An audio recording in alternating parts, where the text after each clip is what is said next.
Welcome back to the fascinating world of the genes with Rohini, and from the last lecture we are looking at the lambda operon. And in the last lecture we have dealt with the lambda operon structure, and today's video it is going to concern about the lambda operon switch to the lysogeny cycle. Lambda phage, it is the phage which infects the E. coli cells, and it is a temperate phage. As it is a temperate phage, it has two life cycles. One, it is a lytic, second one, it is a lysogeny. So whenever there are the depletion of the nutrients in the medium, at that time the phage it is going to prefer to go into the lysogeny cycle. So when it enters into the lysogeny cycle, the bacterial DNA, it is allowing the integration of the lambda DNA. That is, the lambda DNA, it is going to integrate into the bacterial genome, and now the lambda phage it is going to propagate with the bacterial cells only. As soon as there is a return of the favorable conditions, at that time the phage it is going to switch to the lytic cycle, and now it will make its own progeny.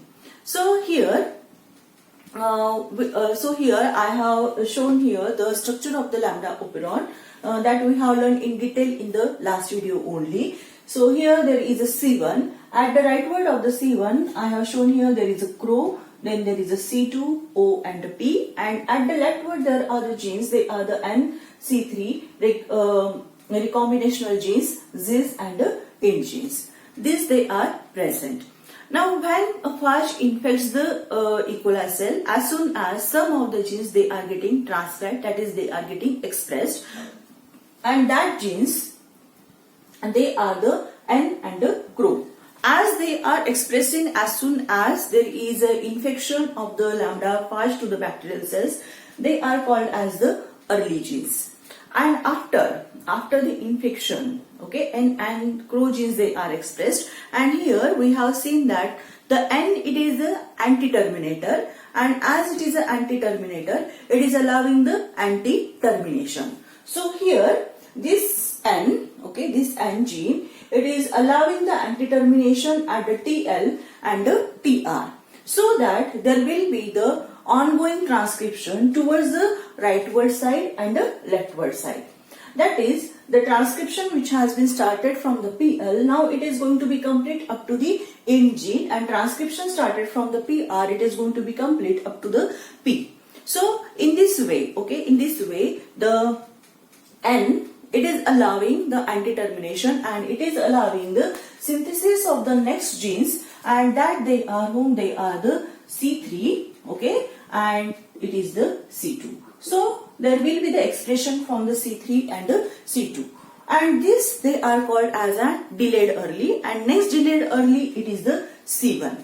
Okay, so C2 it is the activator, okay, C2 it is the activator of the C1, and it is allowing the transcription of the C1 from the promoter, and that promoter it is a PRE. Okay, so the C2 it is the activator, and it is allowing the transcription from the PRE promoter, so there will be the synthesis of the C1 also. So C1, C2 and the C3 they are the delayed early genes. Now here you can see that in the cell, after the infection of the lambda phage to the bacterial cells, there is the presence of the 5 proteins, okay, and they are whom? They are the C1, C2, C3 and CRO. N and CRO, they are the positive regulators of the lytic cycle. C1, C2 and the C3, they are the positive regulators of the lysogeny. So that is the all the product for the lytic and the lysogeny they are present into the cell, and now phage it has to decide that where to go. So the help it is given by the E. coli cells. Okay, E. coli which is a host, it is expressing a protein, and that it is the HFLA. So here it is the E. coli, it is a host, it is going to express the protein, and it is a HFLA. This HFLA, HFL means high frequency lysogen. This it is nothing but it is a proteases, and this proteases it is going to act on the C2, its substrate, okay, the substrate of this HFLA proteases it is a C2, and it is going to cleave the C2. Okay, now when the there are unfavorable conditions for the growth of the E. coli. That is, there is a depletion of the nutrients. At that time, the E. coli cells, it is going to lower down the expression of the HFLA. That is the concentration of the HFLA in the bacterial cell. It is now at a lower level. And when there are the lower levels, at that time, this C3 which is present, that C3, it can inhibit the HFLA. Okay, means the concentration of the HFLA and the concentration of the C3, it is enough one to get bound to each other. That is the C3 concentration, it is enough one to inhibit the complete HFLA which is present into the bacterial cell. So this C3, it will go and it is going to bound with the HFLA, and by binding with the HFLA, it is going to inhibit the protease activity of the HFLA. So as HFLA it has been inhibited, it cannot cleave the C2. Means C3 it is going to stabilize the C2. Okay, C3 it is going to stabilize the C2. So in this way, in the indirect way, C3 it is going to act as an activator of the C1 by stabilizing the activator of the C1, and that activator it is the C2.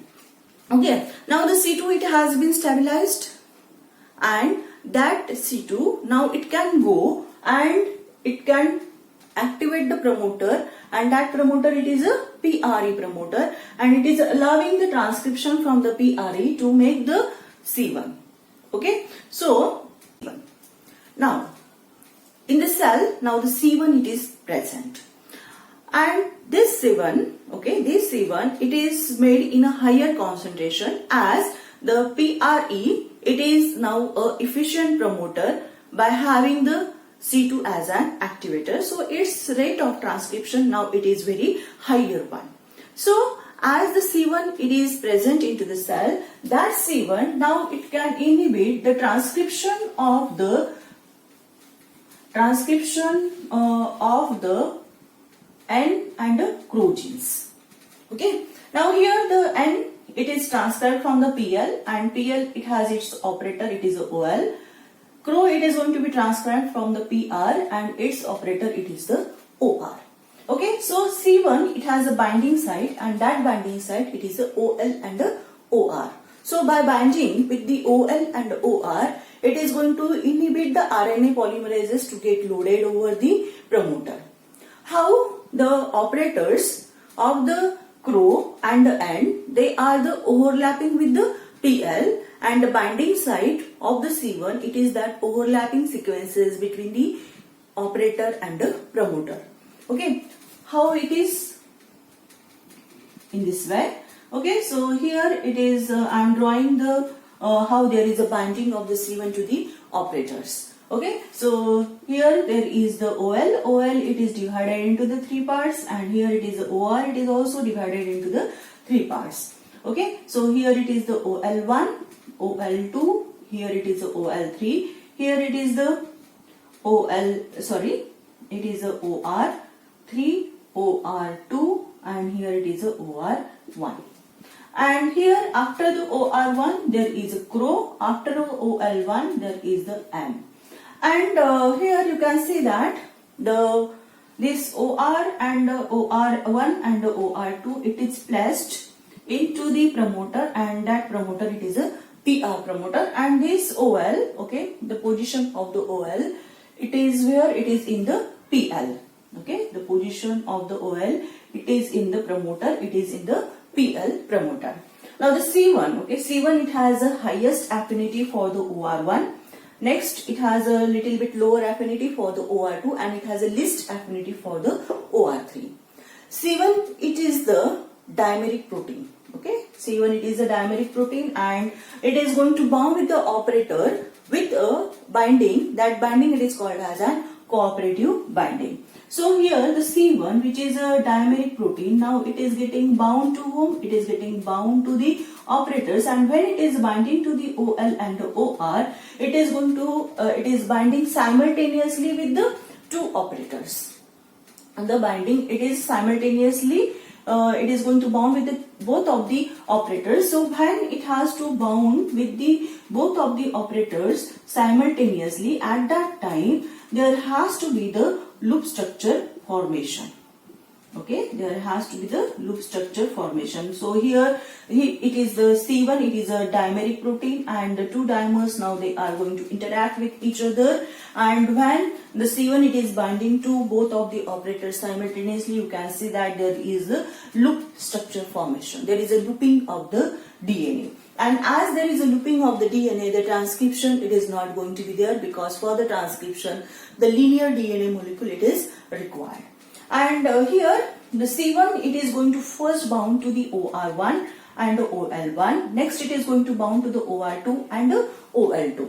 And now when you look at this part, okay, when you look at this part, the OR1, OR2, where it is located? It is located into the PR, and the PR it is a promoter of the CRO. PR it is a promoter of the CRO. So when the C1 it is binding, okay, when the C1 it is binding to the OR1 and the OR2, actually it is going to occupy the binding site of the RNA polymerases. So here, as the C1 has occupied the RNA polymerase binding site, that is the promoter, there is no ongoing transcription, or there will be no initiation of the transcription. That is, there will be the repression of the CRO. In the same way, the C1 it is binding to the OL1, OL2, and here these operators they are present into the promoter, and that promoter it is a PL, and the PL it is a promoter of the N. So here also there will be the inhibition of transcription from the N. Okay, that is, the C1 it is going to do the repression of the CRO and the N by binding with the operators. Okay, so in this way C1 it is going to play the role in the repression of the lytic cycle by not allowing the expression of the genes which are required to have the positive regulation of the lytic cycle. Okay, so in this way the C1 it is going to work. Now next work, it is done by whom? It is done by this C2. Okay, the C2 it is an activator of the, we have seen it is an activator of the PRE. Okay, it is an activator for the PRE, as well as it is going to activate the PI also, and it is also going to activate the PAQ. Okay, so the PRE, PI and the PAQ, all these three are the weak promoters, and all these weak promoters they are requiring the help of the activator, and that activator it is a C2. Okay, so just now we have seen that the PRE it is activated, C1 it has been synthesized. Next, by activating the PRE, what is going to happen? Now here when you look at, okay, when you look at the promoter location, okay, here it is the PRE, and its direction it is in the leftward direction, and here it is a PR promoter, and its direction it is the rightward direction. And if you can see here, the location of the promoters, they are on the opposite strands of the DNA. Okay, so from the PR there will be the transcription of the CRO. Okay, and from the PRE there is a transcription of the C1. Okay, there is a transcription of the C1 from the PRE. C2 it is going to activate the PRE, and it is allowing the transcription from the PRE from the opposite strand of the CRO. And there will be the transcription of the CRO. Okay, there will be the transcription of the CRO from the opposite strand of the PRE. Okay. So here you can see that there is an overlap between the transcript of the C1 and the transcript of the CRO. That is, when there is an ongoing transcription from the PRE, there is a synthesis of the antisense RNA for the CRO. So after synthesis of the RNA, the two transcripts they are formed, the transcript for the C1 and the transcript for the CRO, and here as there is an overlap between the two transcripts now they can base pair to each other. Okay, they can base pair to each other. That is, the CRO, it has the antisense RNA now, it is present into the cell. So that antisense RNA, it is going to complementary base pair with the CRO transcript. And as there is a double stranded structure, RNA it has been formed, that structure it is unusual to the cell. So this transcript it is going to be cleared by the RNases, and as it is cleared by the RNases, there is no transcript for the crow in this cell. No mRNA for the crow, so there will be no synthesis of the protein. That is, crow it is not going to be made. At the same time, C1 it has inhibited now. Okay, C1 it has been synthesized. Okay, some of the transcript it is utilized for the it is utilized to inhibit the transcript of the crow, but some of the RNA it is placed, it is remained, and that it is used to form the protein, that is C1 it is synthesized, and now that C1 it is going to inhibit the transcription of the crow and the N. Okay. Now, no, there is no transcription from the PR now, and also the transcript which has been made, that transcript it is also going to be cleared by the RNases. So there is no crow, which is a positive regulator of the lytic cycle. So now in the cell who is present, only the C1 is present, and that C1 now it is available to get bound with the OR and the OL, so that there is a inhibition of the transcription, there is a repression of the crow and N, that is there is a repression of the lytic cycle. Second thing here, what is going to happen, and that it is there is also the inhibition of the synthesis of the Q. Okay, this PAQ promoter, okay, PAQ promoter, where it is located? It is located in the gene, and that gene it is the Q. In the PAQ there is in PAQ it is located into the Q. Q it is a gene for the anti-terminator, and it is a positive regulator of the lytic cycle. And this Q it has to be also inhibited, and to inhibit the Q, okay, there is a presence of this PAQ. So this C2 it is going to activate the promoter, and that promoter it is a PAQ, and here the direction of the PAQ for the transcription it is a leftward direction, and the transcription of the Q it is in the rightward direction. It is a rightward, and here it is a leftward direction transcription it is going on. And here the Q it is transcribed from one strand, and from the opposite strand there is a PAQ which is going to do the transcription. So again, like the crow, only antisense strand it is going to be formed. Here also for the Q there is a synthesis of the antisense RNA.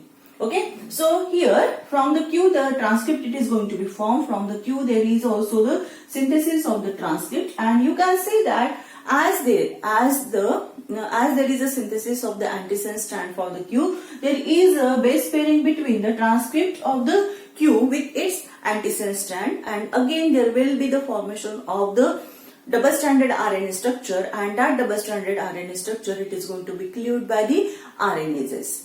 So there is a no transcript. Okay, there is a no transcript for whom? There is a no transcript for the Q. So there is a no synthesis of the Q protein, and as the Q protein it is not going to be synthesized, it cannot do the anti-termination, so the late genes they are going to be switched off. So for the lytic cycle, the N, crow and the Q, these three regulators they are required, and that three regulators they are now going to be switched off with the help of the C1, and also by having the antisense RNA which are going to be synthesized with the help of the C2 activator by activating the promoters, that it is a PRE and a PAQ. Okay, so in this way there is inhibition of the transcription of the regulators, positive regulators of the lytic cycle. Next here, the C2 it is a activator of the PI. Now here you can see that it is a PL, okay, and from the PL there will be the ongoing transcription, okay, and under this PL there is the presence of the engine, but as the PL it has been inhibited, okay, the PL it is not allowed to do the transcription, the engine it is not going to be expressed from PL, okay. Now here for the lysogeny, the product of the engine which is the integrase, it is required for the site-specific recombination, or you may say that integration of the lambda DNA into the bacterial genome. So, to have the expression of the INT or to have the integrase enzyme, there will be the expression from the promoter, and that promoter, it is the PI promoter. PI promoter, it is a weak promoter, and here to activate that weak promoter, again who is going to work? The C2 it is going to work. C2 it is going to activate the PI promoter, and by activating the PI promoter, it is allowing the transcription from the INT gene. So, there will be the presence of the enzyme, and that it is the integrase, which is allowing the integration of the lambda DNA into the bacterial genome at the site, and that site it is called as the ACT site. So in this way, there is a switch to the lysogeny cycle when there is a infection of the lambda phage to the bacterial cells. Okay, so I think you may have understood the switch to the lysogeny cycle. If you have any problem, if you have any comment, or if you have any doubt, you can write into the comment box. And also, if you like my videos, you can subscribe my channel and also share my videos with your friends so that knowledge it is going to spread. Thank you.